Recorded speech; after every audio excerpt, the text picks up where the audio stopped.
اعوذ باللہ من الشیطان الرجیم بسم اللہ الرحمن الرحیم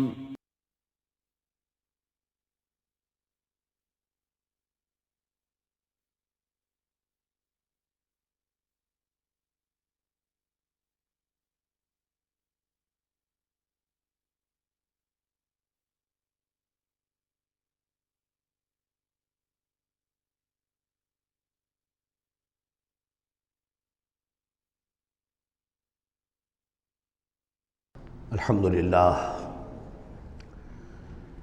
للہ وکفا والصلاة والسلام علی عباده الذین اصطفیٰ خصوصاً علی افضلہم وخاتم النبیین محمد الامین وعلی آلہ وصحبہ اجمعین اما بعد فقد قال اللہ تبارک وتعالی کما ورد فی سورة الحج اعوذ باللہ من الشیطان الرجیم بسم اللہ الرحمن الرحیم ان اللہ یدافع عن الذین آمنوا ان اللہ لا يحب كل خوان کفور اذن للذین یقاتلون بانہم ظلموا وان اللہ علی نصرہم لقدیر الذين اخرجوا من ديارهم بغير حق الا ان يقولوا ربنا الله ولولا دفع الله الناس بعضهم ببعض لهدمت صوامع وبيع وصلوات ومساجد يذكر فيها اسم الله كثيرا ولينصرن الله من ينصره ان الله لقوي عزيز الذين إن مكناهم في الأرض أقاموا الصلاة وآتوا الزكاة وأمروا بالمعروف ونهوا عن المنكر ولله عاقبة الأمور صدق الله العظيم رب اشرح لي صدري ويسر لي أمري واحلل عقدة من لساني يفقهوا قولي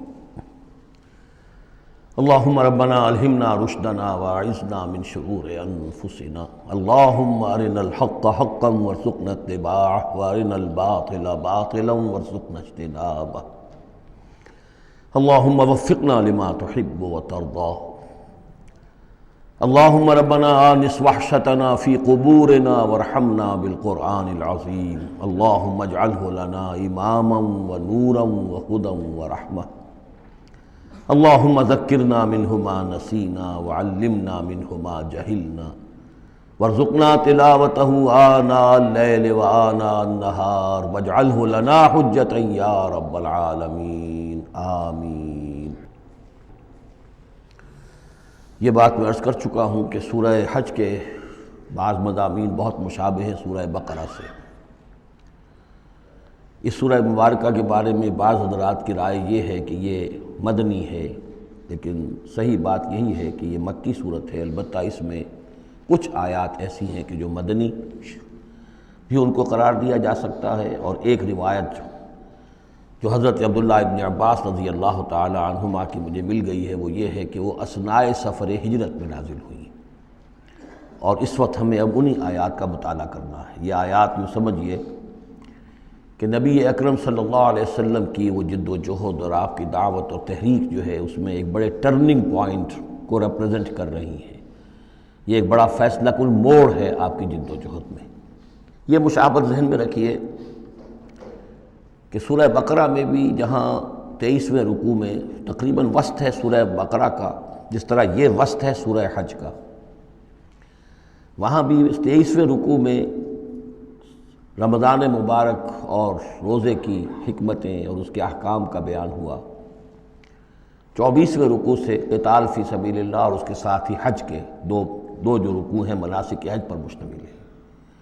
یہاں پر بھی آپ دیکھیے کہ مناسک حج پر 2 رکوع مشتمل تھے اور اس کے فوراً بعد قتال کی بات ہو رہی ہے۔ بڑا گہرا ربط ہے ان دونوں کے اندر، اس لیے کہ قتال فی سبیل اللہ کا جو سب سے پہلا ہدف تھا وہ یہی تھا کہ توحید کا مرکز کعبۃ اللہ جو اصل میں خدا واحد کی عبادت کے لیے بنایا گیا تھا، اس وقت وہ مشرکین کے تسلط میں ہے اور انہوں نے اسے شرک کا اڈہ بنایا ہوا ہے۔ تو گویا کہ اب پہلا جو فرض منصبی ہے امت مسلمہ کا وہ یہ ہے کہ اس مرکز توحید کو مشرکین کے تسلط سے واگزار کرا کے اسے واقعتاً توحید ہی کا مرکز بنا دیا جائے۔ اس اعتبار سے ظاہر بات ہے کہ جنگ ناگزیر ہے۔ یہ صرف وعظ سے ہونے والا کام تو نہیں تھا، اس کے لیے تو ظاہر بات ہے کہ طاقت کا استعمال ناگزیر تھا۔ اسی لیے مناسک حج کے ذکر کی فوراً بعد اب یہ تذکرہ ہو رہا ہے۔ یہ آیات میرے خیال میں اثناء سفر ہجرت میں نازل ہوئی۔ فرمایا ان اللہ یدافع عن الذین آمنوا، اللہ تعالیٰ مدافعت کرے گا اہل ایمان کی طرف سے۔ یعنی اب جو نیا دور شروع ہو رہا ہے جس میں کہ آرمڈ کانفلکٹ ہوگا، مسلح تصادم ہوگا، تو مسلمان اور اہل ایمان اپنے آپ کو اکیلا نہ سمجھے، بلکہ ان کی پشت پر اللہ ہے۔ ان کی طرف سے دفاع کرنے کے لیے اللہ تعالیٰ جو ہے وہ ان کی نصرت فرمائے گا۔ ان اللہ یدافع عن الذین آمنوا ان اللہ لا یحب کل خوان کفور، اللہ تعالیٰ کو بالکل پسند نہیں ہے یہ لوگ جو بہت خیانت کرنے والے ہیں اور ناشکرے ہیں۔ یہ کون ہیں؟ یہ قریش مکہ، کہ جنہوں نے ایک طرف خیانت کی انتہا کر دی کہ توحید کے مرکز کو شرک کا اڈا بنا دیا۔ یہ امانت تھی ان کے پاس حضرت اسماعیل اور حضرت ابراہیم علیہ السلام کی، اور یہ تو اس لیے تعبیر کیا گیا تھا ربنا لیقیموا الصلاۃ، اور حضرت ابراہیم نے دعا کی تھی وجنبنی وبنی ان نعبد الاصنام، لیکن ان لوگوں نے خیانت کی ہے، ان کی وراثت کے اندر صحیح طرز عمل اختیار نہیں کیا بلکہ خیانت کی روش اختیار کی، اور کفور ہیں، بہت ناشکرے ہیں، اس لیے کہ اس گھر کی وجہ سے انہیں یہ حیثیت حاصل ہے کہ یہ مرکزی شہر بنا ہوا ہے پورے جزیرہ نما عرب کا۔ اس گھر کی وجہ سے انہیں ان کے قافلوں کو تحفظ حاصل ہے کہ ان کے اوپر کوئی حملہ نہیں کرتا، اور مشرق اور مغرب کی جو ٹریڈ ہے اس کے گویا کہ یہ ایک طرح سے پروپرائٹری ان کے پاس حقوق آ گئے، ایکسکلوسیو پروپرائٹری رائٹس، کہ ظاہر بات ہے کوئی اور قافلہ بچ کر جا نہیں سکتا قبائلی ریڈ سے اور حملے سے اور لوٹ مار سے، اور قریش کے قافلے کے اوپر کوئی حملہ کر نہیں سکتا، اسے کوئی چھو نہیں سکتا۔ تو اس گھر کی وجہ سے لإلاف قریش إِلَافِهِمْ رِحْلَةَ الشِّتَاءِ وَالصَّيْفِ فَلْيَعْبُدُوا رَبَّ هَذَا الْبَيْتِ، یہ جو ان کے قافلے سردیوں میں جاتے ہیں یمن کی طرف اور گرمیوں میں جاتے ہیں شام کی طرف، تو ان کو سمجھنا چاہیے کہ یہ ساری جو ان کی چلت پھرت ہے یہ تو اس گھر کے طفیل ہے، اس کی وجہ سے انہیں یہ پروٹیکشن حاصل ہے، اور انہوں نے ناشکری کی ہے۔ تو اذن للذین یقاتلون بانہم ظلموا، اب اجازت دی جا رہی ہے ان لوگوں کو جن پر کہ جنگ ٹھوس دی گئی ہے، یعنی جو صورتحال پیدا کر دی گئی ہے کہ انہیں گھروں سے نکال دیا گیا، ہجرت پر مجبور کر دیا گیا، انہیں ستایا گیا، سال ہا سال سے ان پر پرسیکیوشن ہو رہی ہے، ٹارچر کیا جا رہا ہے۔ ابھی تک تو اللہ تعالیٰ نے ان کو ہاتھ روکے رکھنے کا حکم دیا ہوا تھا، کفوا ایدیکم، چاہے وہ براہ راست وحی جلی کی شکل میں قرآن میں آیت نہیں آئی تھی، لیکن حضور کے ذریعے سے اللہ تعالیٰ کا یہ حکم لوگوں تک پہنچ چکا تھا، لیکن اب ان کے ہاتھ کھولے جا رہے ہیں۔ اذن للذین یقاتلون بانہم ظلموا، اب جو ان پر ظلم کیا گیا ہے اس کے سبب سے ان کو اجازت دی جا رہی ہے کہ اب وہ اینٹ کا جواب پتھر سے دے سکتے ہیں۔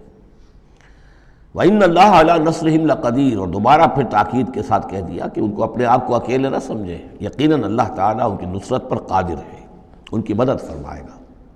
الذین اخرجوا من دیارہم، وہ لوگ کہ جو اپنے گھروں سے نکال دیے گئے، یہ سب کون تھے؟ مہاجرین جو تھے، یہ مکے سے جو نکلنے پر مجبور کر دیے گئے، اہل و عیال کو چھوڑ کر نکلنے پر مجبور ہوئے۔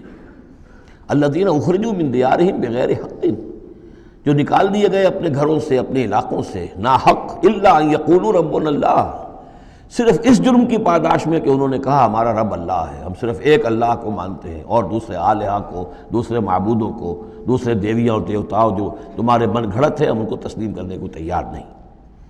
وَلَوْلَا دَفْعُ اللَّهِ النَّاسَ بَعْضَهُمْ بِبَعْضٍ، اور اگر اللہ تعالیٰ بعض لوگوں کو بعض کے ذریعے سے دور نہ کرتا رہتا، یعنی زمین میں یہ مضمون آ چکا ہے، سورہ بقرہ کی آیت نمبر 251 میں بھی یہی مضمون آیا تھا، جب طالوت اور جالوت کی جنگ ہوئی تھی اس کے بعد یہ بات آئی تھی کہ اللہ تعالیٰ وقتاً فوقتاً زمین کی صفائی کرتا رہتا ہے، کہ جو بڑے فاسد قسم کے لوگ ہوتے ہیں اور مفسد قسم کے لوگ ہوتے ہیں، فاسد کلچر ہوتا ہے، فاسد ثقافت ہو جاتی ہے، تو پھر کوئی نہ کوئی ایسی شکل ہوتی ہے کہ اللہ تعالیٰ ان کو ختم کر کے، ان کا استیصال کر کے، ان لوگوں کو کچھ لوگوں کے ذریعے سے دنیا سے نیست و نابود کر دیتا ہے۔ اگر ایسا نہ ہوتا رہتا، وہاں یہ الفاظ آئے تھے اگر ایسا نہ ہوتا رہتا تو لفسدت الارض، زمین میں تو فساد ہی فساد ہوتا پھر، یہاں فرمایا وَلَوْلَا دَفْعُ اللَّهِ النَّاسَ بَعْضَهُم بِبَعْضٍ لَهُدِّمَتْ صَوَامِعُ وَبِيَعٌ وَصَلَوَاتٌ وَمَسَاجِدُ يُذْكَرُ فِيهَا اسْمُ اللَّهِ كَثِيرًا، تو ڈھا دیے جاتے سارے خانقاہیں اور تکیے اور سارے گرجے اور کنیسے اور ساری سینیگوگز۔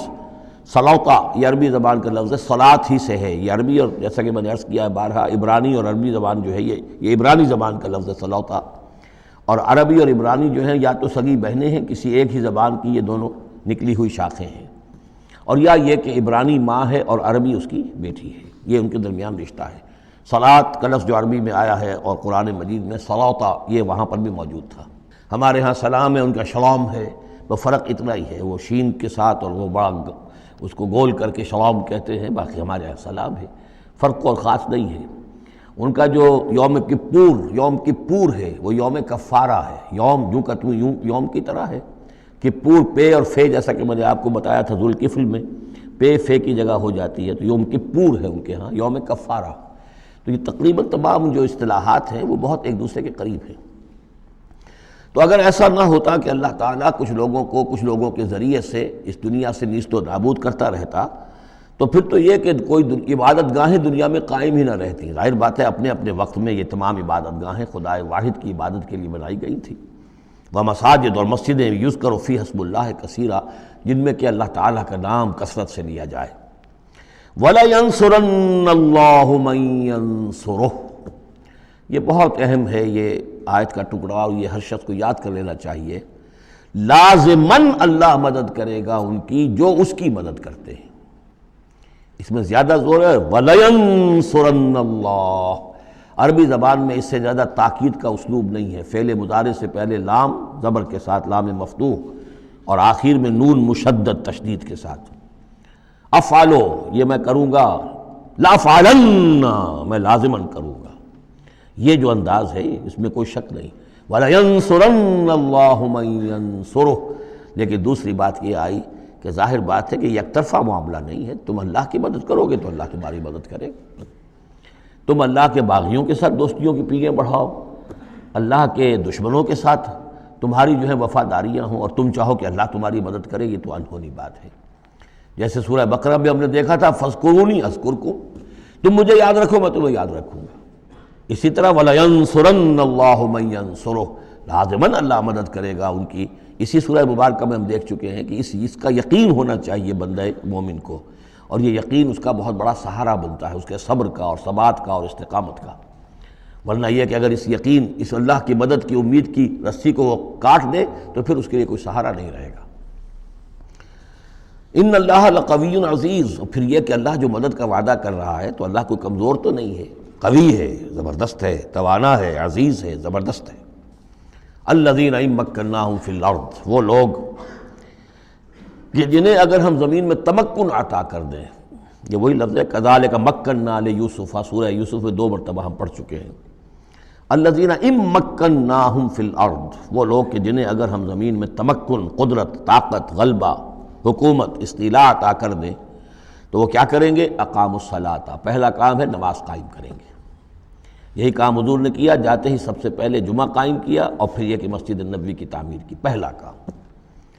وآتوا الزکوٰۃ، زکوٰۃ ادا کریں گے، آتوا الزکوٰۃ اور دیں زکوٰۃ، اقاموا الصلاۃ وآتوا الزکوٰۃ اور دیں گے وہ زکوٰۃ، اور یہ کہ زکوٰۃ کا نظام قائم کیا جائے تاکہ جو بھی معاشرے کے اندر پسماندہ طبقے کے پاس جن کے ہاں احتیاج ہے ان کا بھی کفالت کا بندوبست ہے۔ وَأَمَرُوا بِالْمَعْرُوفِ، اور وہ نیکی کا حکم دیں گے، وَنَہَوْا عَنِ الْمُنکَرِ، اور بدی سے روکیں گے، وَلِلَّهِ عَاقِبَةُ الْأُمُورِ، اور تمام معاملات کا بالکل آخری انجام تو ہے تو وہ تو ظاہر ہے کہ اللہ ہی کے ہاتھ میں ہے، اللہ کے قبضہ قدرت میں ہے۔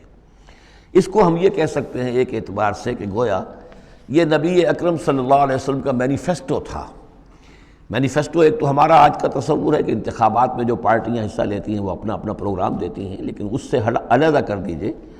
لیکن چونکہ حضور، اگر یہ روایت صحیح ہے کہ یہ آیات نازل ہوئی ہیں جبکہ حضور تشریف لے جا رہے ہیں مکے سے مدینے کی طرف ہجرت کے سفر پر، تو اللہ کے علم میں ہے کہ اب آپ کا جو وہاں داخلہ ہونے والا ہے وہ تو ہوگا ایک بے تاج بادشاہ کی حیثیت سے، جاتے ہی آپ کو وہاں اللہ تعالیٰ کی طرف سے اختیار اور اقتدار مل جائے گا۔ تو جب یہ صورت ہوگی تو کیا کریں گے یہ؟ ان کی پرائرٹیز کیا ہوں گی؟ تو جیسے کہ جماعتیں کہا کرتی ہیں کہ ہماری حکومت بنے گی تو ہم یہ کریں گے، تو گویا کہ یہ ہے وہ ہمیشہ کے لیے اہل ایمان کا جو سمجھیے کہ اللہ تعالیٰ کی طرف سے دیا ہوا ان کا مینیفیسٹو ہے، الذین ان مکناہم فی الارض اقاموا الصلاۃ وآتوا الزکاۃ وامروا بالمعروف ونہوا عن المنکر وللہ عاقبۃ الامور۔ یہ آیات خاص ہیں۔ اب دیکھیے پھر وہی جو مکی صورتوں کا مضمون ہوتا ہے بالکل انداز جو ہے وہ بدل جائے گا۔ یہ آیات ہیں اثناء سفر ہجرت کی، یا ہو سکتا ہے کہ مدینہ پہنچ کر نازل ہوئی ہوں، لیکن یہ مکی صورت میں رکھ دی گئی ہیں مناسبت کے اعتبار سے کہ جہاں حج کے یہ افعال بیان ہو رہے مناسک حج، اس کے ساتھ ہی ان کو شامل کر دیا گیا۔ اب وہی جو عام مکی مضامین ہیں مکی صورتوں کے وہ شروع ہو جائیں گے۔ وَإِن يُكَذِّبُوكَ فَقَدْ كَذَّبَتْ قَبْلَهُمْ قَوْمُ نُوحٍ وَعَادٌ وَثَمُودُ۔ اور اے نبی اگر یہ آپ کو جھٹلا رہے ہیں تو آپ سے پہلے بھی جھٹلایا ہے قوم نوح نے، قوم عاد نے، قوم سمود نے، قوم ابراہیم و قوم لوط، ابراہیم کی قوم نے اور لوط کی قوم نے، وہ اصحاب مدین اور مدین والوں نے، وَكُذِّبَ موسیٰ اور موسیٰ کی بھی تکذیب کی گئی تھی، فَأَمْلَيْتُ لِلْكَافِرِينَ تو میں نے کافروں کو کچھ ڈھیل دی، مہلت دی، ان کی رسی دراز کی، ثُمَّ أَخَذْتُهُمْ پھر میں نے ان کو پکڑ لیا، فَكَيْفَ كَانَ نَكِيرٌ تو میری پکڑ کیسی رہی، کیا حشر ہوا قوم نوح کا اور قوم ہود کا اور قوم صالح کا۔ ان تمام اقوام کے جو حالات ہیں وہ قرآن مجید میں بار بار آ چکے ہیں۔ فَكَأَيٍّ مِّن قَرْيَةٍ أَهْلَكْنَاهَا تو کتنی ہی ایسی بستیاں ہیں، آبادیاں ہیں جن کو ہم نے ہلاک کیا، وَهِيَ ظَالِمَةٌ اور ہلاک یوں ہی نہیں کر دیا، وہ ظالم تھی، گناہ گار تھی، ان میں گناہ اتنا پھیل گیا تھا، شرک اور کفر کا اتنا دورہ ہو گیا تھا کہ گویا کہ وہ ایسے ہی تھا جیسے انسانی جسم کا کوئی حصہ اگر گل جائے تو اس کو کاٹ دینے ہی میں عافیت ہے، ورنہ پورے جسم کے لیے وہ چیز جو ہے وہ مضر ہوگی۔ ایمپوٹیشن ہو جاتی ہے، ہاتھ کا، آرم کا ایمپوٹیشن ہو گیا، پیر کا ایمپوٹیشن کر دیا گیا کہ اتنا گل سڑ گیا ہے کہ یہاں سے متعفن مواد جو ہے اگر خون میں جذب ہو کر پورے جسم میں جائے گا تو پوری جان جو ہے اس کی ہلاکت کا اندیشہ ہے۔ تو اللہ تعالیٰ اسی طریقے سے ان بستیوں کو کہ جو اس طریقے سے گندگی کا اور برائی کا اور معصیت کا اور سیئات کا مرکز بن چکی ہوں اور وہ پھوڑا بن چکی ہوں، پھر ان کے لیے یہی اللہ تعالیٰ کی طرف سے سرجیکل آپریشن ہوتا رہا ہے۔ فَكَأَيٍّ مِّن قَرْيَةٍ أَهْلَكْنَاهَا فَهِيَ ظَالِمَةٌ فَهِيَ خَاوِيَةٌ عَلَىٰ عُرُوشِهَا وہ گری پڑی ہوئی ہیں اپنی چھتوں کے بل پر۔ وَبِئْرٍ مُعَطَّلَةٍ کتنے ہی کنویں ہیں کہ جو اب بند پڑے ہوئے ہیں، بڑی محنت سے لوگوں نے اپنے اپنے زمانوں میں کھودے ہوں گے، ان سے پانی پینے والے لوگ ہوں گے یا جمگھٹے رہا کرتے ہوں گے لوگوں کے، اب معطل پڑے ہوئے ہیں۔ وَقَصْرٍ مَشِيدٍ کتنے ہی محل ہیں جو ان میں بڑی گچکاری کی گئی ہے، بہت انہیں مضبوط بنایا گیا ہے۔ اب جاؤ الحمراء کو دیکھ لو، کبھی مسلمان حکومت کیا کرتے تھے، غرناطہ میں جاؤ اور دیکھو الحمراء محل کیسا ہے، جاؤ اور قرطبہ کی مسجد کو دیکھو کہ جہاں کوئی سجدہ کرنے والا نہیں ہے، کسی کو سجدے کی اجازت نہیں ہے۔ افلم یسیروا فی الارض تو کیا یہ لوگ زمین میں گھومے پھرے نہیں ہیں، فتکون لہم قلوب یعقلون بہا تو ہوتے ان کے دل جن سے یہ سمجھتے اور بات کو کی تہ تک پہنچتے۔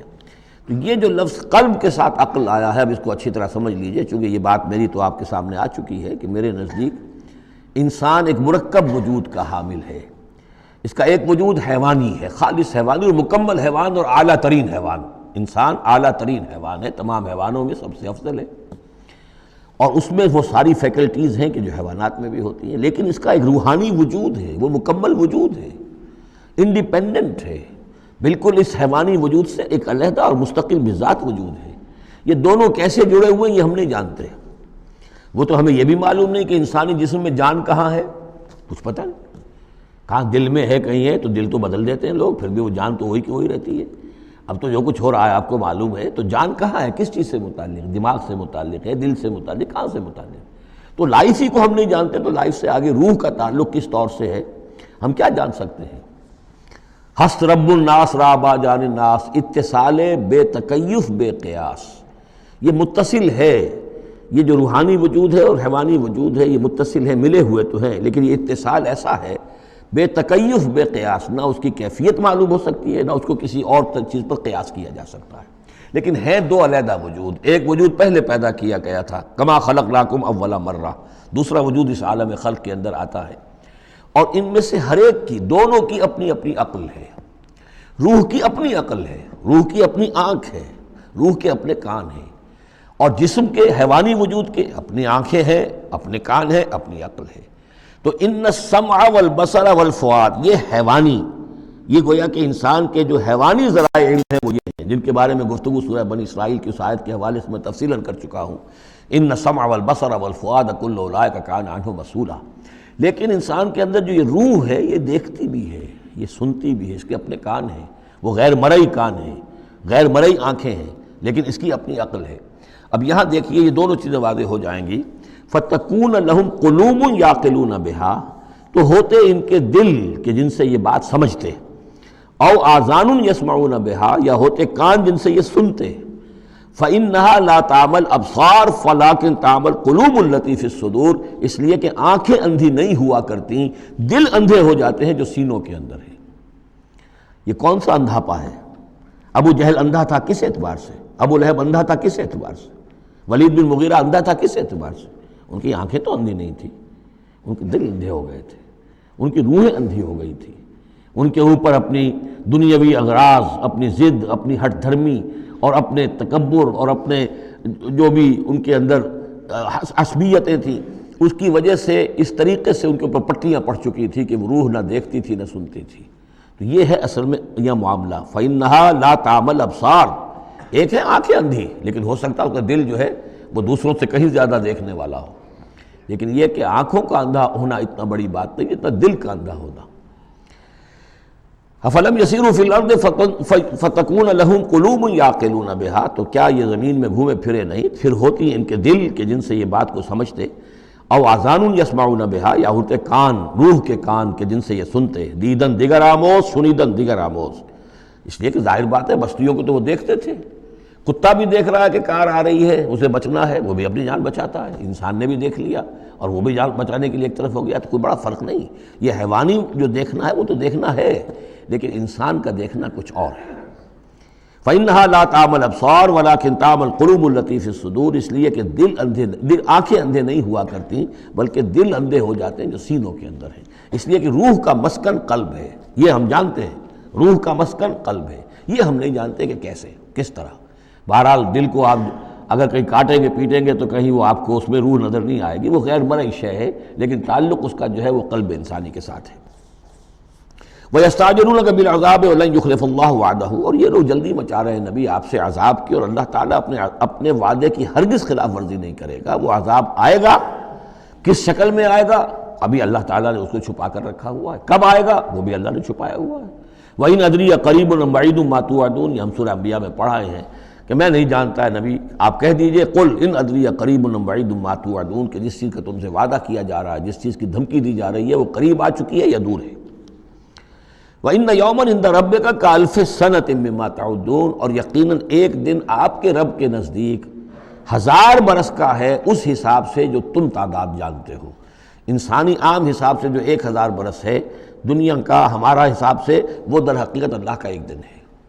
یہ مضمون چونکہ قرآن مجید میں پھر سورہ سجدہ میں پھر آئے گا، 2 مرتبہ آیا، تو یہ مضمون یوں سمجھیے کہ یہ محکمات میں سے، یہ متشابہات میں سے نہیں ہے، بات بہت بالکل پختہ ہے اور واضح ہے۔ یدبر الامر من السماء الى الارض ثم يعرج الیہ فی یوم کان مقدارہ الف سنۃ مما تعدون، تو اللہ تعالیٰ کی جو تدبیر امر ہے، وہی جو 3 کام ابتدائی جو شاہ ولی اللہ دہلوی رحمۃ اللہ علیہ کی تصنیف حجت اللہ البالغہ کے حوالے سے میں بتا چکا ہوں، ابداع، خلق اور تدبیر، تدبیر تیسرا کام ہے۔ اس تیسرے کام کے ضمن میں اللہ کا جو بھی ایک نقشہ بنتا ہے اس کی مشیت کا، وہ 1000 سال کا ہوتا ہے ہمارے حساب سے، اس کا ایک دن ہے، وہ اس کی ایک پلاننگ ہو جاتی ہے، اس کے احکام جو ہیں وہ فرشتوں کے حوالے کر دیے جاتے ہیں، اس کی پھر ایگزیکیوشن ہوتی ہے، تو 1000 برس کی پلاننگ ہے ہمارے حساب سے، اللہ کے ہاں وہ ایک دن ہے۔ وَكَأَيٍّ مِّن قَرْيَةٍ أَمْلَيْتُ لَهَا، اور کتنی ہی بستیاں ایسی ہوئی ہیں کہ جنہیں ہم نے ڈھیل دی تھی، وَهِيَ ظَالِمَةٌ، لیکن وہ تھیں گناہ گار، ثُمَّ أَخَذْتُهَا، پھر میں نے ان کو پکڑ لیا، وَإِلَيَّ الْمَصِيرُ، اور میری ہی طرف لوٹ کر آنا ہے۔ قُلْ يَا أَيُّهَا النَّاسُ إِنَّمَا أَنَا لَكُمْ نَذِيرٌ مُّبِينٌ، کہہ دیجئے اے نبی، اے لوگو، میں ہوں ایک خبردار کرنے والا، صاف صاف تمہارے لیے ایک خبردار کرنے والا آیا ہوں، ڈرانے والا آیا ہوں، بتا دینے والا ہوں کہ یہ مراحل زندگی کے آنے والے ہیں۔ فالذین آمنوا وعملوا الصالحات، جو لوگ ایمان لائیں اور نیک عمل کریں، لہم مغفرۃ ورزق کریم، ان کے لیے اللہ کی طرف سے مغفرت ہے، یہ میں بشارت دے رہا ہوں، اور رزق کریم، اور بہت ہی باعزت روزی ملے گی۔ والذین سعوا فی آیاتنا معاجزین، اور جو لوگ ہماری آیات کے بارے میں تگ و دو کریں گے کہ انہیں کسی طریقے سے فیل کر دیں، ناکام کر دیں، غیر مؤثر کر دیں، ان آیات کو پھیلنے نہ دیں، اولئک اصحاب الجحیم، تو یہ وہ لوگ ہیں کہ جو جہنم والے ہیں۔ وما ارسلنا من قبل کا، یہ کافی مشکل آیت ہے قرآن مجید کی جو اگلی آ رہی ہے، اور اس میں کافی قیل و قال ہے۔ وما ارسلنا من قبلک من رسول ولا نبی الا اذا تمنى القى الشیطان فی امنیتہ، اور نہیں بھیجا ہم نے آپ سے پہلے بھی کوئی رسول، اے نبی صلی اللہ علیہ وسلم، نہ کوئی رسول نہ نبی، الا اذا تمنا، مگر یہ کہ جب اس نے خود کوئی خیال باندھا، کوئی پلاننگ کی، کوئی نقشہ بنایا اپنے کام کا۔ ایک تو یہ کہ اللہ کی طرف سے ہدایت آ رہی کہ اب یہ کیجئے، اب یہ کیجئے، اب یہ کیجئے، ظاہر بات ہے کہ اس میں تو کسی خطا کا کوئی امکان ہی نہیں، وہی چاہے وہ وحی جلی ہو اور چاہے وحی خفی ہو، نبی کے لیے وحی جلی وحی خفی دونوں محفوظ ہیں۔ وحی خفی کے اندر بھی شیطان یا شیطانی قوتیں کوئی دراندازی نہیں کر سکتے، لیکن یہ کہ کبھی ایسا بھی ہوتا ہے کہ وحی کی طرف سے کوئی بات نہیں آئی ہے۔ ظاہر بات ہے کہ یہ نہیں سمجھنا چاہیے کہ نبی کی حیثیت بالکل ایسے ہے جیسے وہ کسی زمانے میں، آج کل تو شاید وہ معاملہ ختم ہو گیا، وہ تار جو جاتے تھے گٹ گل گل گل گٹ گٹ ہو رہی ہے، ادھر سے ہو رہی ہے، ادھر سے وہ جو ہے مشین بول رہی ہے، تو بیچ میں تو مشین ہے، کچھ نہیں ہے۔ تو ایسا نہیں ہے کہ نبی کی اپنی کوئی شخصیت ہی نہ ہو، نبی کی اپنی کوئی سوچ ہی نہ ہو، نبی کی اپنی کوئی پلاننگ ہی نہ ہو۔ یہ تو عام انسان بھی دیکھیے، اگر کوئی آپ کو یہ کہے بس آپ کو تو جو کہا کرتے چلے جاؤ، تو آپ کہیں گے میری شخصیت، میری بھی کوئی سوچ ہے، میری بھی کوئی اس معاملے کے اندر مجھے بھی کوئی رائے جو ہے۔ تو نبی کا معاملہ یہ نہیں ہے کہ بس ہر لحظہ وہ اللہ کا حکم آ رہا ہے، نہیں، بلکہ یہ کہ ان کو ایک حکم دے دیا گیا، اس پر پھر وہ خود بھی سوچتے ہیں۔ تبلیغ کیجئے، جیسے حکم آیا انذر عشیرتک الاقربین، اب اپنے قریبی رشتہ داروں کو خبردار کیجئے۔ اب یہ کام نبی کا تھا کہ آپ نے حضرت علی کو حکم دیا کہ کھانے کا انتظام کرو، اور بنو ہاشم کے تمام مردوں کو آپ نے بلا لیا۔ یہ جو تدبیر ہے یہ محمد الرسول اللہ صلی اللہ علیہ وسلم کی۔ ان تدبیروں میں ایسا ہو سکتا ہے کہ کسی وقت کوئی خطا ہو جائے، کسی وقت کوئی بات جو ہے غلط بھی ہو جائے، یہ بات چونکہ اس کا ذاتی اجتہاد ہے۔ چنانچہ صحابہ کرام بھی یہ کرتے تھے۔ غزوہ بدر میں حضور نے جہاں حکم دیا تھا کیمپ لگانے کا، تو وہ جا کر بعض صحابہ پہنچ گئے کہ حضور دیکھیے اگر تو یہ وحی کے حکم کے تحت ہے، جو اللہ کا حکم ہے کہ یہاں کیمپ ہمارا ہونا چاہیے، سر تسلیم خم ہے۔ اگر یہ آپ کی ذاتی رائے ہے تو پھر ذرا اگر آپ اجازت دیں تو ہم کچھ اپنی رائے بھی پیش کریں۔ آپ نے فرمایا ہاں کہو۔ انہوں نے عرض کیا کہ ہمارے نزدیک جو تجربہ ہمیں جنگوں کا ہے، اس کی بنا پر ہم بھی سمجھتے ہیں کہ ہمارا جو پڑاؤ ہے، ہمارا کیمپ وہاں لگنا چاہیے، اس وادی کے اس گوشے میں۔ آپ نے فرمایا ٹھیک ہے، یہاں سے خیمے اٹھاؤ اور وہاں لگا دو۔ ظاہر بات ہے یہ تدبیر تھی ذاتی تھی محمد الرسول اللہ صلی اللہ علیہ وسلم کی۔ اس میں اختلاف کی صحابہ کو گنجائش ہے اور انہیں اپنی رائے پیش کرنے کا بھی موقع ہے۔ اگر یہ وحی سے ہوتا تو ظاہر بات ہے کہ پھر وہاں سے کوئی سوال پیدا نہیں ہوتا تھا کہ وہاں سے کیمپ اکھاڑا جائے۔ تو اس طرح کے معاملے میں خطا بھی ہو سکتی ہے، غلطی بھی ہو سکتی ہے، اور اس قسم کے معاملے میں کوئی در اندازی جو ہے شیطان کی طرف سے بھی ممکن ہے۔ اب یہ مسئلہ ایسا ہے کہ چونکہ عصمت انبیاء کے بارے میں جو بہت حساس، تمام اہل ایمان جو ہے بہت حساس ہیں، تو یہ آیت جو ہے تو یہ گویا کہ یوں سمجھیے کہ یہ حلق میں پھنس جاتی ہے، اس کو اس طریقے سے قبول کرنا بڑا مشکل ہے۔ تو تعویلیں بڑی دور راسکار بھی کی گئی ہیں، لیکن میرے نزدیک اس کی بالکل سیدھی سی بات ہے۔ یہاں تک کہ میں آپ کو واقعہ بتا چکا ہوں تعبیر نخل کا، کہ حضور نے مدینے میں جا کر کہا کہ یہ آرٹیفیشل پولینیشن وغیرہ کے لیے تم جو قریب کر دیتے ہو، کھجور کے نر اور مادہ پھولوں کو قریب لے آتے ہو تاکہ فرٹیلائزیشن زیادہ ہو جائے اور پھر یہ کہ پھل زیادہ ہو جائے، نہ کرو تو کیا ہے؟ آپ کے بس یہ کہنے سے صحابہ نے نہیں کیا، لیکن یہ کہ فصل کم ہو گئی۔ اب انہوں نے ڈرتے ڈرتے عرض کیا کہ حضور آپ نے یہ فرمایا تھا، ہم نے نہیں کیا، تعبیر نخل اس سال ہم نے نہیں کی تھی، فصل کم ہو گئی ہے۔ فرمایا انتم عالم بامور دنیاکم، یہ معاملات تمہارے، میں یہ سکھانے تمہیں نہیں آیا، ایگریکلچر سکھانے نہیں آیا تمہیں میں تو آیا ہوں یہ ہدایت دینے کے لیے۔ جو ہدایت میں دوں، جو میری جو نبوت اور رسالت کا جو ایشو ہے، جو اس کا موضوع ہے، اس پر تمہیں میری ہر بات کو ماننا ہے، لیکن یہ جو تمہارے معاملات ہیں یہ تجرباتی معاملات ہیں۔ اب دیکھیے تجرباتی، چونکہ وہ تجربہ تھا انہیں، وہ کرتے تھے، زراعت کرتے تھے، اور انہیں یہ اندازہ ہو گیا تھا کہ ایسا ہو تو اس سے یہ کہ پھل زیادہ ہوتا ہے، تو تجربے پر تھا، اور تجربے ہی کی بنیاد پر سائنس ہے۔ پوری سائنس کیا ہے؟ ایکسپیریمنٹیشن ہے نا، اسی کے اوپر تو یہ سائنس ڈیولپ ہوئی ہے۔ ان چیزوں کو جو ہے وہ اس سے خارج سمجھیے، اس میں کوئی تعلق جو ہے دین کا اس سے نہیں ہے۔ انتم اعلم بامور دنیاکم، تم اپنے ان دنیاوی معاملات کو جو تجربے پر جس کا دار و مدار و نثار ہے، مجھ سے بہتر جانتے ہو۔ یہ حدیث ہے بخاری شریف کی الحمدللہ، اللہ تعالیٰ ان پر لاکھوں نعمتیں اور اپنی رحمتیں نازل فرمائے، یہ چیزیں محفوظ رہ گئی ہیں ہمارے لیے، تبھی تو ہمارے لیے کچھ کہنے کا اور بولنے کا موقع ہے۔ تو فرمایا انتم اعلم بامور دنیا کو۔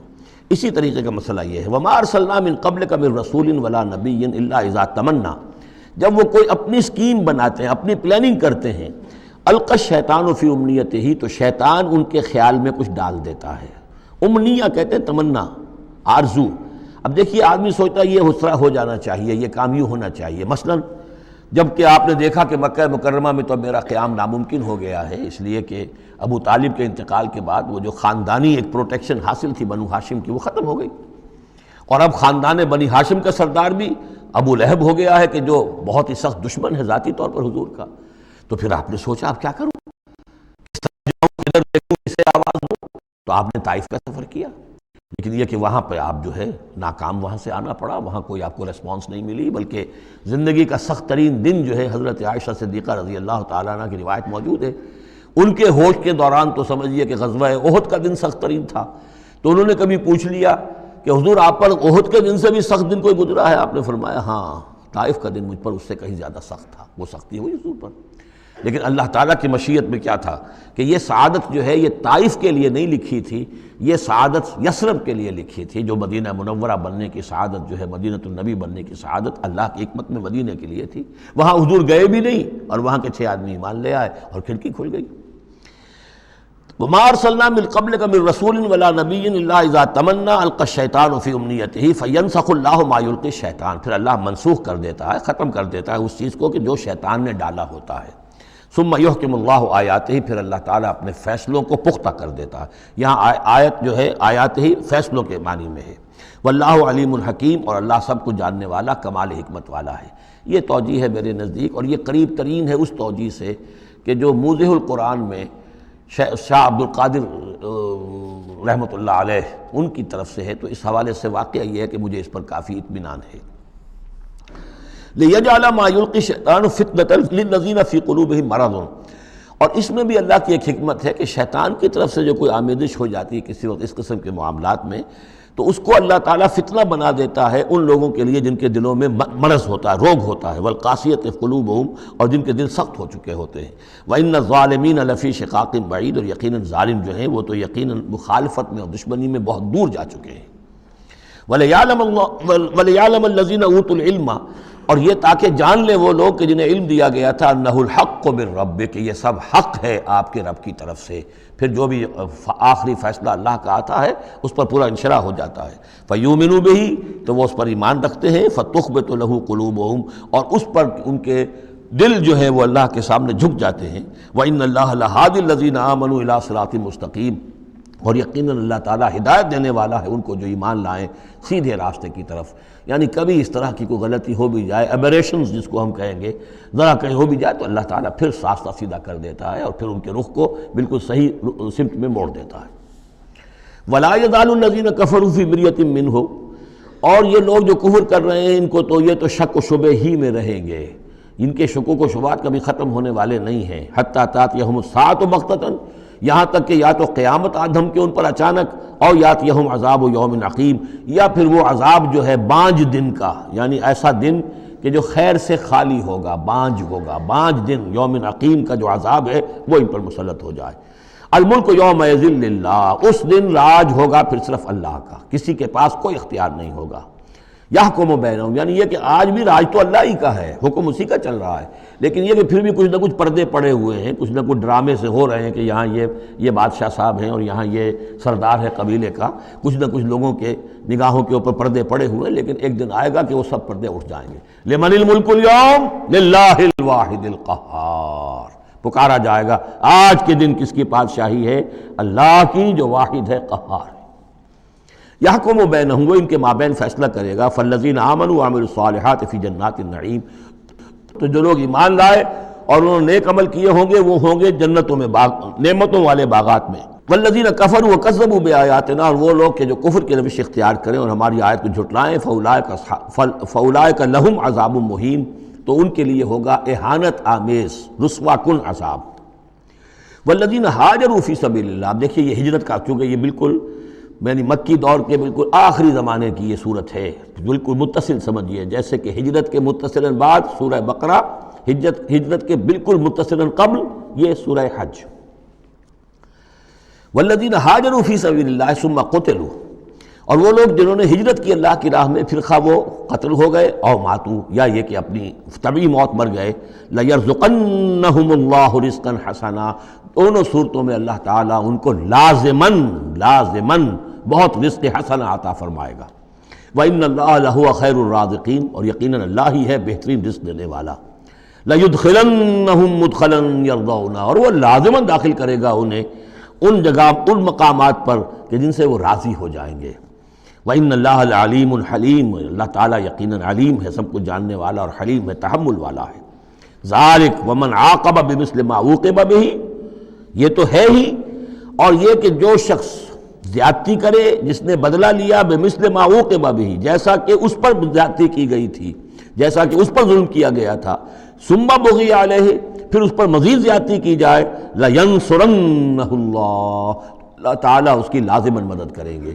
یعنی جو زیادتیاں ہو چکی ہیں مسلمانوں پر، اب ان کا حق ہے کہ ان کا بدلہ لیں، پھر اگر ان کی طرف سے اضافی زیادتی اور ہوگی تو پھر اللہ تعالیٰ کی طرف سے ان کی مدد کا پختہ وعدہ ہے۔ ان اللہ لعفو غفور، یقیناً اللہ تعالیٰ عفو اور غفور ہے، معاف فرمانے والا، درگزر کرنے والا ہے۔ ذالک بان اللہ یولج اللیل فی النہار، اور یہ اس لیے ہے، یعنی یہ کہ اللہ تعالیٰ کا پورا یہ نظام کائنات کا اسی طرح چل رہا ہے، اسی عدل پر، انصاف پر۔ یہ نہ ہو تو جیسے کہ ابھی آیت آئی تھی کہ اگر ایک گروہ کو دوسرے گروہ کے ذریعے سے ہٹاتے نہ رہتے، نیست و نابود نہ کرتے رہتے، تو زمین میں فساد بچ جاتا۔ لَهُدِّمَتْ صَوَامِعُ وَبِيَعٌ وَصَلَوَاتٌ وَمَسَاجِدُ يُذْكَرُ فِيهَا اسْمُ اللَّهِ كَثِيرًا، اس طرح فرمایا کہ ہمارا ایک نظام ہے جو اس دنیا کا ہے، اس طرح کا ایک نظام جو ہے وہ آفاقی بھی ہے۔ ذَلِكَ بِأَنَّ اللَّهَ يُولِجُ اللَّيْلَ فِي النَّهَارِ، یہ اس لیے کہ اللہ تعالیٰ رات کو لے آتا ہے دن میں پروتا ہوا، وَيُولِجُ النَّهَارَ فِي اللَّيْلِ، اور دن کو لے آتا ہے رات میں پروتے ہوئے، وَأَنَّ اللَّهَ سَمِيعٌ بَصِيرٌ، اللہ سب کچھ سننے والا اور دیکھنے والا ہے۔ ذَلِكَ بِأَنَّ اللَّهَ هُوَ الْحَقُّ، یہ اس لیے کہ اللہ ہی حق ہے، ذات برحق، جس کا حق ہونا قطعی ہے، یقینی ہے۔ وَأَنَّمَا يَدْعُونَ مِن دُونِهِ هُوَ الْبَاطِلُ، اور جس کو وہ پکار رہے ہیں اس کے سوا وہ سب باطل ہے، آدر ہوا ہے، ان کی کوئی حیثیت نہیں۔ وَأَنَّ اللَّهَ هُوَ الْعَلِيُّ الْكَبِيرُ، اور یہ کہ یقیناً اللہ تعالیٰ ہی ہے سب سے بلند و بالا اور سب سے بڑا۔ أَلَمْ تَرَ أَنَّ اللَّهَ أَنزَلَ مِنَ السَّمَاءِ مَاءً، کیا تم نے دیکھا نہیں کہ اللہ نے اتارا آسمان سے پانی، فَتُصْبِحُ الْأَرْضُ مُخْضَرَّةً، تو زمین سبز ہو جاتی ہے، سرسبزی، شادابی نظر آتی ہے۔ ان اللہ لطیف خبیر، یقیناً اللہ تعالیٰ بڑی ہی خفیہ تدبیریں کرنے والا اور ہر شے سے باخبر ہے۔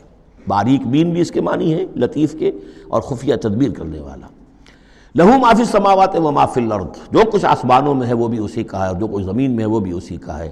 وَإِنَّ اللَّهَ لَهُوَ الْغَنِيُّ الْحَمِيدُ، اور یقیناً اللہ تعالیٰ الغنی ہے، یعنی اسے کوئی احتیاج نہیں، الحمید ہے، اپنی ذات میں خود محمود ہے، ستودہ صفات ہے، اسے کسی حمد کی ضرورت نہیں۔ أَلَمْ تَرَ أَنَّ اللَّهَ سَخَّرَ لَكُم مَّا فِي الْأَرْضِ وَالْفُلْكَ تَجْرِي فِي الْبَحْرِ بِأَمْرِهِ، کیا تم نے دیکھا نہیں کہ اللہ تعالیٰ نے تمہارے لیے مسخر کر دیا ہے، تمہاری خدمت گزاری میں، تمہاری ضروریات کی بہم رسانی میں لگا دیا ہے ان سب چیزوں کو جو زمین میں ہے، والفلک، اور کشتی کو، تجری فی البحر بامرہ، جو چلتی ہے سمندر میں اور دریا میں اس کے حکم سے، ویمسک السماء ان تقع علی الارض، اور وہی ہے جو تھامے ہوئے آسمان کو کہ وہ گر نہ جائے زمین پر، الا باذنہ، مگر اس کے حکم سے۔ ان اللہ بالناس لرؤوف الرحیم، یقیناً اللہ تعالیٰ انسانوں کے حق میں بہت ہی شفیق ہے، نرمی کرنے والا ہے اور مہربان ہے۔ وَهُوَ الَّذِي أَحْيَاكُمْ، وہی ہے جس نے تمہیں زندہ کیا، یعنی پہلے تم مردہ تھے، سورہ بقرہ میں بھی آیت آپ دیکھ چکے ہیں، بالکل اس کے ہم وزن آ رہی ہے۔ کیف تکفرون باللہ وکنتم امواتا فاحیاکم ثم یمیتکم ثم یحییکم ثم الیہ ترجعون۔ اب یہاں صرف یہ کہ کنتم امواتا کے الفاظ کو دوبارہ نہیں لائے، هو الذی احیاکم ثم یمیتکم ثم یحییکم، تم مردہ تھے پھر تمہیں زندہ کیا، پھر تمہیں موت دے گا، پھر زندہ کرے گا۔ مردہ تھے یعنی یہ ہمارا وہ دور ہے جبکہ روحانی عالم ارواح میں ہم سے عہد لینے کے بعد ہمیں سلا دیا گیا، الست بربکم، اس کے بعد کسی کولڈ سٹوریج کے اندر تمام ارواح کو رکھ دیا گیا، وہ ہماری پہلی موت تھی، پہلی نیند تھی جو ہم سوئے رہے۔ اس کے بعد جاگے ہیں تو اس عالم خلق کے اندر کسی رحم مادر کے اندر وہ روح جو ہے وہ لا کر ایک جنین کے ساتھ جوڑ دی گئی، یہ ہمارا احیاء اول ہو گیا۔ اس کے بعد پھر یہاں ہم رہیں گے تو یہ زندگی ہے دوسری، اور اس کے بعد جب موت ہوگی تو احیاء، یہ اماتہ ثانی ہو جائے گا، پھر اللہ اٹھائے گا بعد بعد الموت، وہ احیاء ثانی ہو جائے گا۔ یہ سورہ غافر میں مضمون آئے گا، اس کا کلائمیکس جو ہے سورہ غافر میں ہے۔ وَهُوَ الَّذِي أَحْيَاكُمْ ثُمَّ يُمِيتُكُمْ ثُمَّ يُحْيِيكُمْ إِنَّ الْإِنسَانَ لَكَفُورٌ، یقیناً انسان جو ہے وہ ناشکرا ہے۔ لِكُلِّ أُمَّةٍ جَعَلْنَا مَنْسَكًا هُمْ نَاسِكُوهُ، ہم نے ہر امت کے لیے ان کے قربانی کے طریقے، طور طریقے، عبادات کے آداب ہم نے مقرر کر دیے ہیں جو اس کی پیروی کرتے ہیں۔ فَلَا يُنَازِعُنَّكَ فِي الْأَمْرِ، تو انہیں آپ سے جھگڑنا نہیں چاہیے، یعنی یہ کہ اگر یہود کے ہاں کوئی اور طریقے تھے قربانی کے، تو اور یہاں بنی اسماعیل کے لیے ہم نے کچھ اور مقرر کیے، مسلمانوں کو اب کچھ اور طریقے ہم بتا رہے ہیں، تو اس میں کوئی حرج نہیں ہے، اس میں جھگڑنے کی ضرورت بات نہیں۔ یہ پہلے پڑھ چکے ہیں اسی صورت میں کہ ہم نے ہر امت کے لیے منسک مقرر کیے ہیں۔ وَلِكُلِّ أُمَّةٍ جَعَلْنَا مَنْسَكًا لِيَذْكُرُوا اسْمَ اللَّهِ عَلَىٰ مَا رَزَقَهُم مِّن بَهِيمَةِ الْأَنْعَامِ فَإِلَٰهُكُمْ إِلَٰهٌ وَاحِدٌ فَلَهُ أَسْلِمُوا وَبَشِّرِ الْمُخْبِتِينَ۔ تو ہر قوم کے لیے، ہر امت کے لیے اللہ تعالیٰ نے قربانی کے قواعد و ضوابط بنائے، تو وہ اس کی پیروی کرتے ہیں۔ فَلَا يُنَازِعُنَّكَ فِي الْأَمْرِ، تو انہیں جھگڑنا نہیں چاہیے نبی آپ سے اس معاملے میں۔ وَادْعُ إِلَىٰ رَبِّكَ، اور اپنے رب کی طرف آپ بلاتے رہیے۔ إِنَّكَ لَعَلَىٰ هُدًى مُسْتَقِيمٍ، یقیناً آپ تو ہدایت کے، سیدھی ہدایت کے راستے پر ہیں۔ وَإِن جَادَلُوكَ، اور اگر یہ آپ سے جھگڑے، قُلِ اللَّهُ أَعْلَمُ بِمَا تَعْمَلُونَ، تو کہیے بھئی اللہ کو بہتر معلوم ہے جو آپ کر رہے ہیں، میں جو سمجھتا ہوں حق ہے، جو حق میرے پاس آئے میں اس کی پیروی کر رہا ہوں۔ آپ اگر اپنی جگہ سمجھتے ہیں کہ آپ زیادہ حق پر ہیں تو ٹھیک ہے، آپ جانیں، آپ کا رب جانے۔ اللہ یحکم بینکم یوم القیامہ، اللہ فیصلہ کر دے گا تمہارے مابین قیامت کے دن، فیما کنتم فیہ تختلفون، ان تمام چیزوں کے بارے میں جس میں تم اختلاف کرتے رہے تھے۔ الم تعلم ان اللہ یعلم ما فی السماء والارض، کیا تم جانتے نہیں کہ اللہ تعالیٰ جانتا ہے جو کچھ کہ ہے آسمان میں اور زمین میں۔ ان فی ذالک کتاب، اور یہ ایک کتاب میں لکھا ہوا ہے، یہ وہی ام الکتاب ہے، وہی اللہ تعالیٰ کے علم قدیم کی کتاب ہے۔ ان ذالک علی اللہ یسیر، اور یہ چیز اللہ پر بہت آسان ہے، تمہیں مشکل معلوم ہوتا ہے۔ وَيَعْبُدُونَ مِن دُونِ اللَّهِ مَا لَمْ يُنَزِّلْ بِهِ سُلْطَانًا، اور وہ پوج رہے ہیں، پرستش کر رہے ہیں اللہ کے سوا ایسی چیزوں کی جس کے لیے کہ اللہ نے کوئی سند نہیں اتاری۔ یعنی اللہ کو تو ہم بھی مانتے ہیں، وہ بھی مانتے ہیں، اب اضافی جس کو وہ مانگ رہے ہیں تو اللہ کی طرف سے کوئی سند ہونی چاہیے ان کے لیے، تب تو درست ہے۔ اگر اللہ کی طرف سے سند نہیں ہے تو وہ بے بنیاد ہے۔ وَمَا لَيْسَ لَهُم بِهِ عِلْمٌ، نہ صرف کہ کوئی سند نہیں ہے، کوئی علم بھی نہیں ہے، کوئی معقول بات ہو، کوئی دلیل ہو، کوئی بنیاد ہو، کوئی منطق کے اندر، کوئی حقیقت کے اندر، بالکل بے بنیاد باتیں۔ وَمَا لِلظَّالِمِينَ مِن نَصِيرٍ، اور ایسے ظالموں کا کوئی مددگار نہیں ہوگا۔ وَإِذَا تُتْلَىٰ عَلَيْهِمْ آيَاتُنَا بَيِّنَاتٍ، اور جب ان کو سنائی جاتی ہیں پڑھ کر ہماری آیات بینات، تَعْرِفُ فِي وُجُوهِ الَّذِينَ كَفَرُوا الْمُنكَرَ، تو تم دیکھتے ہو کہ ان کافروں کے چہروں کے اندر سخت ناگواری کے آثار پیدا ہو جاتے ہیں، بجائے اس کے کہ وہ اللہ کی آیات سن کر ان کے دل کھل اٹھیں، ان کے اندر خوشی کی کیفیت پیدا ہو، انبساط پیدا ہو۔ ہمارے رب کا کلام ہے، تعرف فی وجوہ الذین کفروا المنکر، تم دیکھتے ہو بڑی ناگواری کے آثار ہیں۔ یکادون یسطون بالذین یتلون علیہم آیاتنا، ان قریب ہوتا ہے کہ پل پڑیں گے، وہ حملہ آور ہو جائیں گے، تکہ بوٹی کر دیں گے ان کی جو انہیں ہماری آیات پڑھ کر سنا رہے ہیں۔ قل افانبئکم بشر من ذالکم، ان سے کہیے تو کیا میں تمہیں بتاؤں جس قدر تمہیں ناگواری اس وقت ہو رہی ہے، تم پر بڑی سختی بیت رہی ہے اللہ کی آیات جو تمہیں سنائی جا رہی ہیں، کیا اس سے بھی زیادہ بری بات کون سی ہے بتاؤں؟ النار، وہ آگ جس کے کہ تم مستحق ہو رہے ہو اپنے اس کفر اور انکار کی وجہ سے۔ وعدہ اللہ الذین کفروا، اللہ نے وعدہ کیا ہے اس آگ کا کافروں سے، وبئس المصیر، اور وہ بہت ہی برا ٹھکانہ ہے۔ اب جو یہ آخری رکوع آ رہا ہے سورہ مبارکہ کا، اس کے ترجمے سے پہلے مجھے تھوڑی سی تمہیداً کچھ بات عرض کرنی ہے۔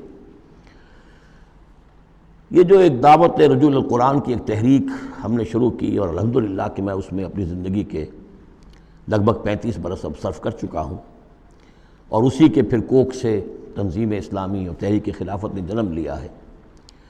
اس دعوت رجوع القرآن کی جو بنیاد ہے اور جس کو کہ میں نے ذریعہ بنایا ہے قرآن مجید سے لوگوں کو متعارف کرانے کا، اور قرآن مجید کے ذریعے سے دین کے جامع تصور کو لوگوں کے سامنے پیش کرنے کا، اور قرآن مجید کے ذریعے سے دین کی طرف سے جو بنیادی فرائض ہم پر عائد ہوتے ہیں اس کا ایک جامع تصور دینے کا جو میں نے کام کیا ہے، اس کے لیے ذریعہ میں نے بنایا ہے ایک منتخب نصاب کو، مطالعہ قرآن حکیم کا منتخب نصاب۔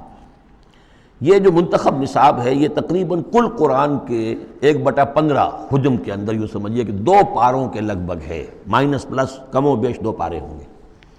تو اس میں ان آیات کو لیا گیا ہے کہ جن میں ایک تو یہ کہ دین کا جامع تصور بہت مختصر الفاظ میں سامنے آ جائے، اور جو فرائض دینی ہیں جس کا کہ ہم سے باز پرس ہونی ہے، جس کے بارے میں پوچھ گچھ ہونی ہے، تو اس کا صحیح تصور ہمیں معلوم ہے۔ کوئی نماز روزہ یہ تو فرض ہے، سب جانتے ہیں، اس کے علاوہ بھی کوئی چیز فرض ہے، کسی چیز کے بارے میں ہم مسئول ہیں، ذمہ داری ہماری ہے یا نہیں ہے۔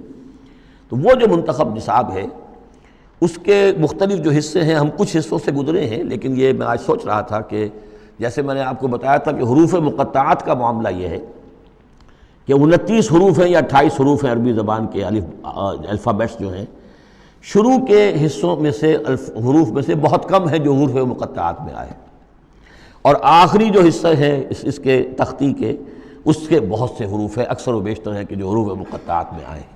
تو یہ پہلی مرتبہ میرا ذہن ادھر گیا ہے کہ ہمارے اس منتخب نصاب میں بھی یہ چیز کوئی میرے پیش نظر نہیں تھی کہ جان بوجھ کر ایسا کیا ہو۔ زیادہ حصے اسباق وہی ہیں کہ جو نصف ثانی سے متعلق ہیں، بلکہ قرآن مجید کے آخری حصے سے زیادہ جو ہیں وہ اس میں مقامات اور آیات اور رکوع یا صورتیں شامل ہوئی ہیں۔ لیکن اس وقت اس کا تعارف میں یہ کرا رہا ہوں کہ اس کا ایک بڑا مرکزی درس ہے کہ جو اگلی جو یہ رکوع آ رہا ہے جو 6 آیات پر مشتمل ہے، یہ اس کا بڑا مرکزی درس ہے۔ یہ جو میرا منتخب نصاب ہے اس کے 6 حصے ہیں۔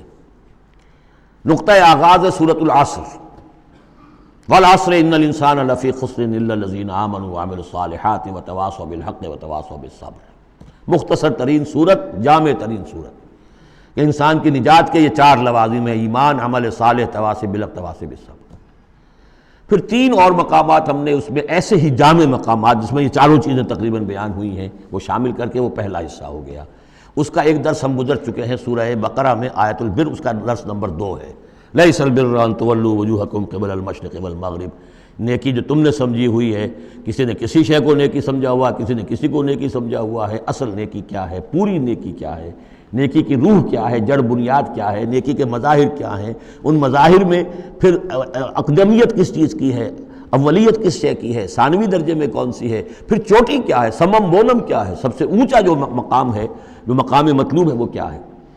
اسی طریقے سے پھر اس کا دوسرا حصہ جو ہے اس منتخب نصاب کا، اس میں کچھ ایمان سے متعلق مباحث ہیں۔ ایمان کن چیزوں کا نام ہے، کیسے ایمان وجود میں آتا ہے، تو اس میں سورہ فاتحہ بھی ہے، وہ بھی ہم پڑھ چکے ہیں، اور پھر سورہ آل عمران کا جو آخری رکوع کی آیات تھیں، ان فی خلق السماوات والارض واختلاف اللیل والنہار یہ بھی جو ہے لآیات لأولی الالباب۔ پھر یہ کہ ایک اور سبق اس کا وہ ہے جو اگلی جو صورت آج ہی ہم پڑھیں گے انشاءاللہ، سورہ نور کا جو 5واں رکوع ہے، وہ بھی اس کا ایک سبق ہے۔ آج کے ہمارے اس حصے میں اصل میں 3 اسباق آ رہے ہیں کہ جو اس منتخب نصاب کے، اسی لیے میں نے مناسب سمجھا کہ اس منتخب نصاب کا آپ سے تعارف کرا دوں۔ پھر یہ تیسرا حصہ اس کا جو ہے وہ اعمال صالحہ، عمل صالح کی تفصیل کیا ہے، انفرادی سطح پر کیا عمل ہونا چاہیے، اجتماعی سطح پر کیا ہونا چاہیے، معاشرتی سطح پہ کیسے ہونا چاہیے، ریاستی سطح پر کیا ہونا چاہیے۔ تو اس میں خاص طور پہ معاشرتی سطح سے متعلق وہ سورہ بنی اسرائیل کے 2 رکوع ہم پڑھ چکے ہیں جو 15ویں پارے میں آئے، سورہ بنی اسرائیل میں 3 اور 4 رکوع، جو میں نے عرض کیا تھا کہ یہ 10 کمانڈمنٹس جو ہیں تورات کے، وہ گیا کہ ان کی یہ تعبیر ہے، قرآن مجید کی تشریح یہ ہے ان کی۔ تو اس طریقے سے یہ درس جو ہمارا وہ چلتا ہوا، پھر آخر تک اب جو حصے آئیں گے میں بر وقت آپ کو بتاتا جاؤں گا، لیکن یہ درس جو ہے یہ بھی در حقیقت اس کے تیسرے حصے کا آخری یا چوتھے حصے کا پہلا درس ہے، بالکل مرکزی جگہ، 3 حصے ادھر 3 حصے ادھر۔ یہ اس اعتبار سے جامع ترین مقام ہے قرآن کا کہ قرآن کی دعوت کو 2 حصوں میں تقسیم کر کے بیان کیا گیا۔ ایک قرآن کی دعوت عمومی ہے، ہر انسان، کل نوع بشر کے لیے، اس لیے کہ حضور کی بعثت تمام انسانوں کے لیے، ہر انسان کسے باشد، چاہے شمال کا ہو، جنوب کا ہو، مشرق کا ہو، مغرب کا ہو، کالا ہو، گورا ہو، پیلا ہو، نیلا ہو، کوئی ہو، سب کے لیے کیا دعوت ہے قرآن کی، قرآن کیا کہتا ہے، کوئی ہے یا نہیں؟ پہلے درجے میں تو دعوت عمومی، الی کافۃ الناس۔ دوسرے درجے میں دعوت خصوصی، یہ کن کے لیے ہے؟ جو ماننے کا اعلان کرے۔ پہلی دعوت دعوت ایمان ہے، مانو اللہ کو، مانو رسول کو، مانو آخرت کو، مانو بعث بعد الموت کو، مانو جنت کو، مانو دوزخ کو، یہ ہے عام۔ جو یہ مانتے ہی نہیں، اب ان سے کوئی اور کلام نہیں، ان سے ہم کیسے کہیں گے نماز پڑھو اور روزہ رکھو، وہ اللہ کو نہیں مانتے، قرآن کو نہیں مانتے، نبی کو نہیں مانتے۔ تو دعوت ایمان ہے، دعوت عام قرآن مجید۔ اور پھر جو ایمان کا دعویٰ کریں، اب ان سے خطاب ہے کہ اب جگر تھام کے بیٹھو، میری باری آئی، جب تم نے مان لیا ہے تو ماننے کا یہ تقاضا پورا کرنا پڑے گا۔ اب وہ دعوت عمل ہوگی، یہ کرو اور یہ کرو اور یہ کرو اور یہ کرو۔ تو دعوت ایمان یہاں پر اور پھر دعوت عمل، ان کو علیحدہ علیحدہ سے جو ہے اللہ تعالیٰ نے ان 6 آیات کے اندر بیان کر دیا۔ یا ایھا الناس، اب دیکھیے دعوت عمومی کا خطاب ہے، یا ایھا الناس، 4 آیتوں اس کے تابع ہیں، اور آخری 2 آیتوں میں پھر آئے گا یا ایھا الذین آمنوا، پھر وہ اہل ایمان سے جو ایمان کا دعویٰ کریں مان لیں کہ ہاں ہم نے مانا۔ یا ایھا الناس ضرب مثل فاستمعوا لہ، ایک مثال بیان کی جاتی ہے، ذرا توجہ سے سنو۔ ان الذین تدعون من دون اللہ لن یخلقوا ذبابا ولو اجتمعوا لہ، یقیناً وہ معبود جنہیں تم پکار رہے ہو اللہ کے سوا، یہ بت تمہارے چونکہ جو مخاطب اولین تھے وہ بت پرست تھے، لن یخلقوا ذبابا، یہ تو اس پر بھی قادر نہیں ہے کہ مکھی تک کو پیدا کر سکے، ولو اجتمعوا لہ، یہ جو کعبے میں رکھے ہوئے 360 کے 360 بت مل جل کر بھی ایک مکھی پیدا کرنا چاہے تو نہیں کر سکتے۔ سامنے کی بات تھی، تو صرف شعور دلانا تھا، جیسے حضرت ابراہیم نے بھی ان بتوں کو توڑ کے ذرا انہیں آمادہ کر دیا ایک دفعہ کہ وہ اپنے گریبانوں میں جھانکیں ضرور، ایک دفعہ حقیقت ان پر منکشف ہو گئی۔ اسی طرح یہ مثال دی جا رہی ہے، وَإِن يَسْلُبْهُمُ الذُّبَابُ شَيْئًا، اور یہ تو بات بہت دور کی ہے کہ وہ مکھی کو پیدا کریں، مکھی ان سے کوئی چیز چھین کر لے جائے، ان کے سامنے حلوے مانڈے رکھتے ہو، مکھیاں مرمناتی ہیں، وہ تو مکھیاں بھی اڑا نہیں سکتے۔ ان یسلبہم الذباب شیئا لا یستنقذوہ منہ، تو اسے واپس چھین نہیں سکتے، حاصل نہیں کر سکتے۔ ضعف الطالب والمطلوب، بہت کمزور ہے طالب بھی اور مطلوب بھی۔ یہ ان 3 الفاظ میں قرآن مجید کا توحید کا جو عملی لب لباب ہے وہ آ گیا ہے۔ انسان جو ہے، جو بھی کسی بھی درجے میں باشعور انسان ہے، اس کا کوئی نہ کوئی آئیڈیل ہے، آدرش ہے، کوئی نصب العین ہے، جس کے لیے وہ بھاگ دوڑ کرتا ہے، محنت کرتا ہے دن رات۔ تو ظاہر بات ہے کہ وہ آئیڈیل گھٹیا ہوگا تو انسان بھی گھٹیا ہوگا، آئیڈیل اونچا ہوگا تو انسان بھی اونچا ہوگا۔ یہ دونوں چیزیں جو ہے کورسپونڈنگ جائیں گی۔ اگر آپ کا مقصود ہی پست ہے تو ظاہر بات ہے آپ کی اپنی شخصیت بھی بڑی پست ڈیولپ ہوگی۔ مقصود اونچا ہو، بلند، لیکن فرمایا ان کا تو جو مطلوب ہے وہ بھی ضعیف، تو طالب تو اور بھی ضعیف ہوئے۔ جن کا مطلوب وہ بنے ہوئے ہیں کہ جو مکھی تک نہیں اڑا سکتے، تو طالبوں کا کیا حل ہوگا؟ قیاس کن سے گلستان من بہار مرا۔ لیکن یہ وہی مضمون ہے جو سورہ بقرہ میں آ چکا ہے۔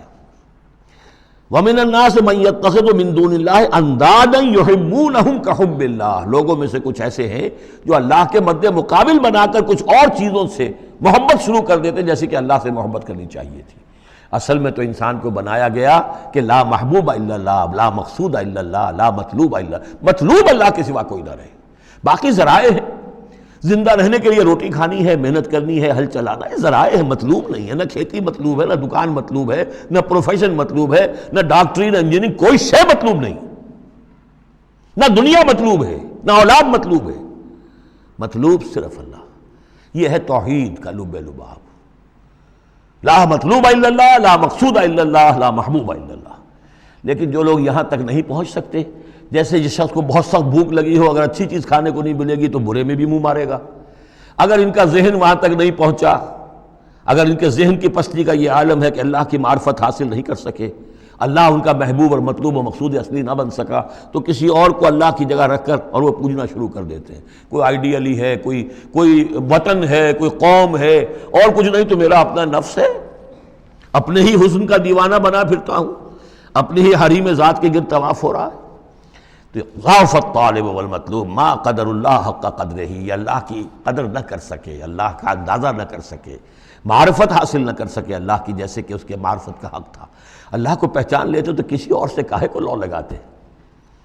حسین ترین کو اگر دیکھ لیں گے تو کمتر کو کون پھر پوچھے گا؟ تو دیکھ نہیں پائے ہیں جلال خداوندی کا کوئی نقشہ ان کے سامنے، جلال و جمال و کمال خداوندی کی کوئی جھلک نہیں دیکھ پائے، لہذا وہ عاشق بنے پھر رہے دنیا کے عروس ہزار داماد کے۔ ما قدر اللہ حق قدرہ ان اللہ لقوی عزیز، یقینا اللہ تعالیٰ قوی ہے، توانا ہے، طاقت والا ہے اور زبردست ہے۔ اللہ یصطفی من الملائکۃ رسلا ومن الناس، 2 آیتوں میں تو بات آ گئی توحید اور شرک کی، اب ایک آیت میں رسالت۔ اللہ چن لیتا ہے فرشتوں میں سے بھی اپنے پیغامبر اور انسانوں میں سے بھی۔ ان اللہ سمیع بصیر، اللہ سمیع اور بصیر ہے۔ ادھر سے چن لیا جبرائیل کو اور اپنی وحی دے دی، ادھر سے چن لیا محمد کو صلی اللہ علیہ وسلم، اور جبریل سے کہا کہ محمد کو پہنچا دو تاکہ محمد اپنے ابنائے نو کو، انسانوں کو لوگ پہنچا دیں۔ تو یہ گویا کہ دو لنکس ہیں، ایک فرشتہ رسول ملک، ایک رسول بشر جبرائیل اور محمد صلی اللہ علیہ وسلم۔ ان اللہ سمیع بصیر، اللہ تعالیٰ سب کچھ سننے والا اور دیکھنے والا ہے۔ یعلم ما بین ایدیہم وما خلفہم، وہ جانتا ہے جو کچھ کہ ان کے سامنے ہے اور جو کچھ ان کے پیچھے ہے۔ وإلی اللہ ترجع الامور، اور پھر تمام معاملات اللہ ہی کی طرف لوٹا دیے جائیں گے۔ یہ آخرت آ گئی، توحید، رسالت، آخرت، یہ ہے ثلاثی، یہ امور ثلاثہ ہیں جن پر ایمان کی دعوت، اور یہ دعوت نوع آدم ہے، انسانوں۔ اب بات ہے دوسرے مرحلے پر، جنہوں نے کہا اچھا جی ہم نے مانا اللہ کو، مانا رسول کو، مانا ہم نے آخرت کو، باس بعد الموت کو، ہم تسلیم کرتے ہیں انا للہ و انا الیہ راجعون۔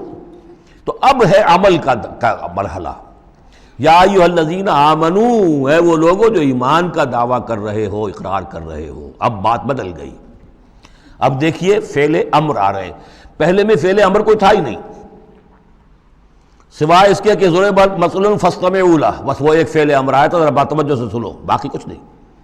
حقائق بیان کر دیے، توحید، رسالت، معاد۔ اب جو لوگ ان کو مانتے ہیں، یا ایھا الذین آمنوا ارکعوا واسجدوا واعبدوا ربکم وافعلوا الخیر لعلکم تفلحون، اے ایمان کے دعوے دارو رکوع کرو، جھکو اللہ کے سامنے، واسجدوا، اور جھکو، پروسٹریٹ بیفور ہم، اس کے سامنے سر بسجود ہو جاؤ، وَاعْبُدُوا رَبَّكُمْ، اور اپنے رب کی بندگی، مکمل بندگی، ٹوٹل بندگی، اس کی پرستش نہیں، بندگی بھی، زندگی آمد برائے بندگی، زندگی بے بندگی شرمندگی۔ وَافْعَلُوا الْخَيْرَ، اور نیک کام کرو، بھلے کام کرو۔ اب بھلا کام کون سا رہ گیا؟ وَاعْبُدُوا میں تو سب کچھ آ گیا، بھلا کام کیا ہے؟ عبادت میں تو جو اللہ نے حکم دیا وہ ہم نے کر دیا، ہم نے بندگی کا حق ادا کر دیا۔ اب فعل خیر کیا ہے؟ وہ یہ ہے کہ خدمت خلق میں اپنے آپ کو لگا دو، اور خدمت خلق صرف یہ نہیں ہے کہ بھوکے کو کھانا کھلا دیا جائے، یہ بھی خدمت خلق ہے۔ سب سے بڑی خدمت خلق کیا ہے؟ ان کی عاقبت سنوارنے کی کوشش کرو، یہ سموچے جہنم کے اندر جا رہے ہیں، گویا کہ دعوت، ان کو بچاؤ، ان لوگوں کو اس حقائق سے خود بھی جن سے کہ تم آشنا ہو گئے ہو، جو حقائق تم پر منکشف ہو گئے ہیں، ان سے انہیں بھی روشناس کرو تاکہ ان کی عاقبت سنور جائے، ان کی بھی زندگی درست ہو جائے۔ لعلکم تفلحون، یہ کرو گے تو فلاح پاؤ گے۔ بہت اہم نکتہ ہے یہ۔ اے ایمان کے دعوے دارو، یہ نہ سمجھ بیٹھو بس ایمان لے آئے تو بس فلاح ہی فلاح ہے، اب کامیابی ہو گئی بس، نہیں، یہ شہادت گاہ الفت میں قدم رکھنا ہے، یہ تو ابھی قدم رکھا ہے آپ نے، اب یہ کرو اور یہ کرو اور یہ کرو اور یہ کرو تاکہ فلاح پاؤ۔ اگر اس کے بغیر فلاح کی توقع کیے بیٹھے ہو تو یہ تمہارا اپنا خیال ہے، وشفل تھنکنگ ہے۔ تلک امانیکم قل ہاتوا برہانکم ان کنتم صادقین، یہ تو پھر تمہاری اپنے من گھڑت خیالات ہیں۔ اور اس سے بھی اگلا حکم ہے وجاہدوا فی اللہ حق جہادہ، جہاد کرو پھر اللہ کے لیے جیسا کہ اس کے لیے جہاد کا حق ہے۔ جی نہیں، یہ سجدہ جو ہے صرف حضرت شافعی کے نزدیک ہے، امام شافعی کے۔ وجاہدوا فی اللہ حق جہادہ، اور جہاد کرو اللہ کے لیے جیسا کہ اس کے لیے جہاد کا حق ہے۔ هو اجتباکم، اس نے تمہیں چن لیا ہے۔ کیا مانی؟ اب نبوت محمد پر ختم ہو رہی ہے صلی اللہ علیہ وسلم، اب آئندہ جبریل کسی کے پاس وحی نہیں لائیں گے کہ پھر وہ وحی پہنچائے لوگوں کو۔ اب یہ کام یہ کہ وہی جو جبریل وحی لائے اور جو محمد نے تمہیں پہنچا دی، اب تمہیں پہنچانی ہے پوری نوع انسانی کی تک۔ یہ ہے تیسری لنک، هو اجتباکم، اپنے نصیب پر فخر کرو، اللہ نے تمہیں چن لیا ہے، سلیکٹ کر لیا ہے۔ یہ بالکل وہی مضمون اب آ گیا جو سورہ بقرہ میں آیا تھا، وَكَذَلِكَ جَعَلْنَاكُمْ أُمَّةً وَسَطًا لِتَكُونُوا شُهَدَاءَ عَلَى النَّاسِ وَيَكُونَ الرَّسُولُ عَلَيْكُمْ شَهِيدًا، وہی مضمون آ رہا ہے، هُوَ اجْتَبَاكُمْ وَمَا جَعَلَ عَلَيْكُمْ فِي الدِّينِ مِنْ حَرَجٍ، اور تمہارے لیے تو ہم نے دین کے اندر کوئی تنگی رکھی ہی نہیں، ملت ابیکم ابراہیم، یہ تمہارے جد اجداد ابراہیم ہی کی ملت ہے۔ هُوَ سَمَّاكُمُ الْمُسْلِمِينَ، اسی نے تمہارا نام مسلم رکھا ہے، اللہ نے تمہیں اس مسلم کا خطاب دیا ہے۔ حضرت ابراہیم نے بھی یہی کہا تھا، ربنا وجعلنا مسلمین لک ومن ذریتنا امۃ مسلمۃ لک، ہماری امت میں سے بھی ایک امت مسلمہ اٹھائی ہو، من قبل وفی ھذا، اس سے پہلے بھی اور اس میں بھی، لیکون الرسول شہیدا علیکم وتکونوا شہداء علی الناس، وہی مضمون جو سورہ بقرہ میں تھا، وکذالک جعلناکم امۃ وسطا لتکونوا شہداء علی الناس ویکون الرسول علیکم شہیدا۔ فرق کیا ہے؟ وہاں پہلے امت کا ذکر ہے پھر رسول کا ذکر، یہاں پہلے رسول کا ذکر ہے پھر امت کا ذکر۔